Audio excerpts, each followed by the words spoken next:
Hey there, everybody. Welcome back to the Planes, Trains, and Comic Book channel. My name's Matt, and today we're going to review Jurassic League number 1.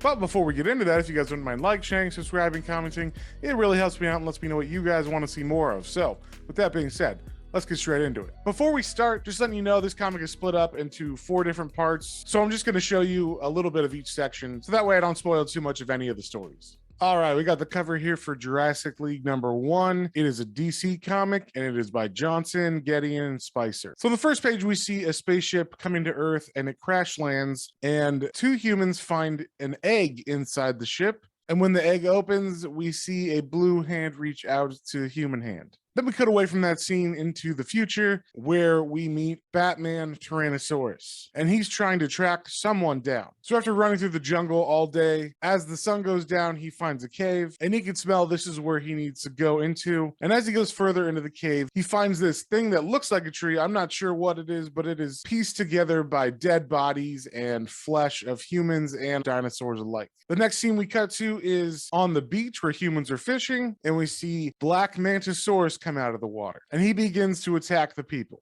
But the humans need not fear. Dinosaur Aquaman is here. And of course, him and Black Manta begin to fight.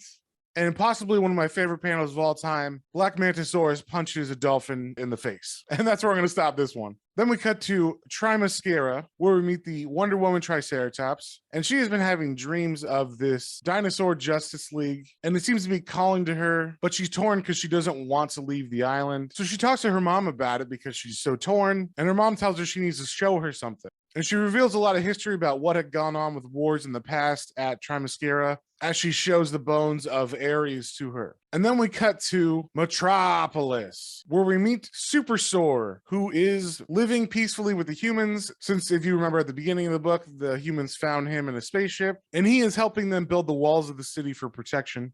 And as Supersore comes into town, everybody cheers, they all love him. And we see that his mom and dad, even though he's super strong and everything, worry about his safety. And just then, there's a large boom sound. Something is attacking, and that's where I'm going to stop this issue. I don't want to spoil anything else. These comic book concepts always seem kind of silly to me, but I went into this one with as open of a mind as possible, because I had heard from other people that it was actually really fun, so I did my best to go in without any bias. The way the book was structured was kind of interesting, because you had little snippets from a bunch of different people in the Justice League in their introductions. Some of them got names, some of them didn't, and most of them were kind of action centered. The only one that wasn't was the Wonder Woman one, which was mostly her and her mom talking about the ominous feeling she was having. But this book does deliver on action for sure. I mean, if I was a kid and I saw this book, it's got everything I like. It's got the Justice League, it's got Batman, Superman, and it's got dinosaurs. So I would be into this 100% if I had seen this on the shelves in 1993. And there were some things I thought were pretty funny. Black Mantisaur punching a dolphin named Matilda in the face is pretty awesome. And then I liked the name of the cities, like Growtham City and Metropolis. So there were things like that were kind of clever that I chuckled at. The art was interesting as well. The covers are all by the writer Daniel Warren Johnson, who's also an artist, but the interior art is by Juan, Gideon, and I think he did a great job. His style is different than Daniel Warren Johnson's, but I think they're close enough so that if you picked it up from the cover, you wouldn't be super disappointed in the interior. And there were some great splash pages in this, specifically that first panel from the Batsaurus section.